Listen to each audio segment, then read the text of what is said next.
You often ask, why don't the people of Ukraine rise against Zelensky's dictatorship?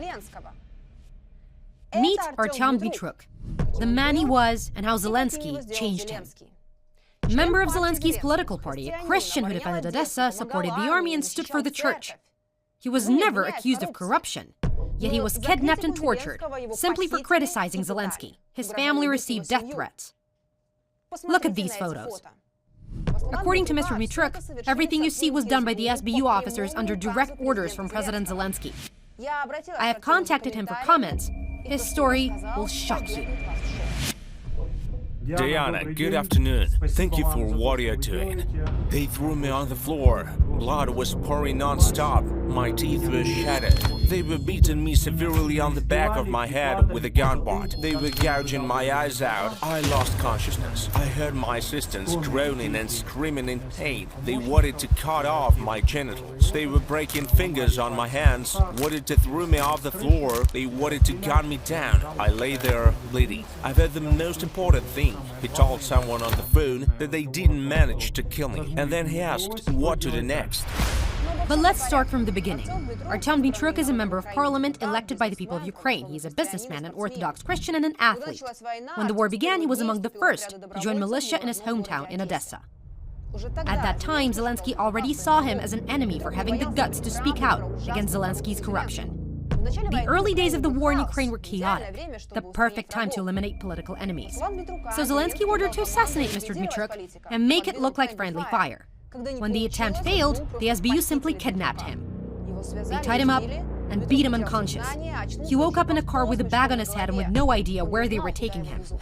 After the failed attempt on my life, I was kidnapped. They rubbed my head, neck and eyes with tape. They were beating me severely on the back of my head with a gun butt. I lost consciousness. They dragged him into a cellar, threw him on a cold floor and beat him for hours, while at the same time torturing his two assistants. They threw me on the floor. Somewhere near, I heard my assistants groaning and screaming in pain. At the same time, they continued beating me.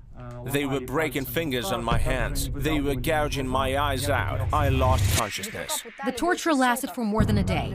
His executioners squeezed out his eyes, performed a mock execution, threatened to castrate him. His head was fractured, his nose broken, his teeth knocked out. He told me they tried to make him confess crimes he never committed. When he could barely breathe, they forced him to praise Zelensky on camera. The SBU still has that video. This may sound unbelievable, but Mr. Dmytruk's case is just one of hundreds of thousands.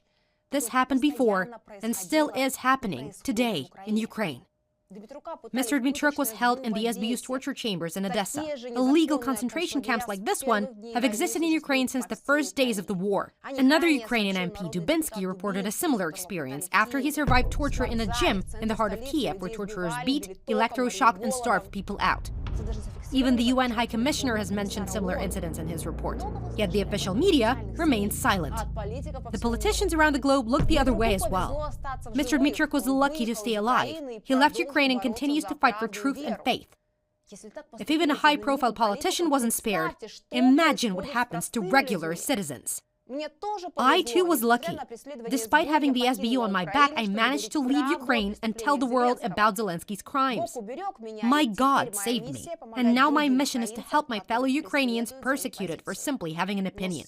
And yet hundreds are dead, and thousands are in jail, simply for their peaceful opinion and courage to speak out against the corrupt regime.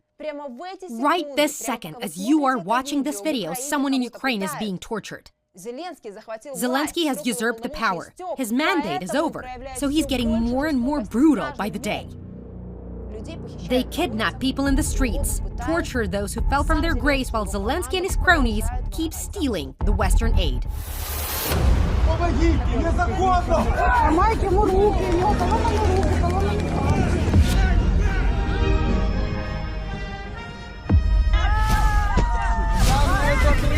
Відпустіть його!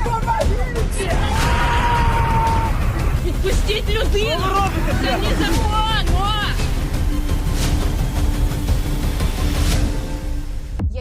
I don't ask for much. If you don't trust Mr. Dmytruk, do your own research. I urge human rights organizations to investigate his claims. I demand a legal assessment based on the UN High Commissioner's report. And I call on the international media to find courage to report the truth about what's going on in Ukraine. Share this video. We must save those suffering for speaking the truth. Everyone is responsible.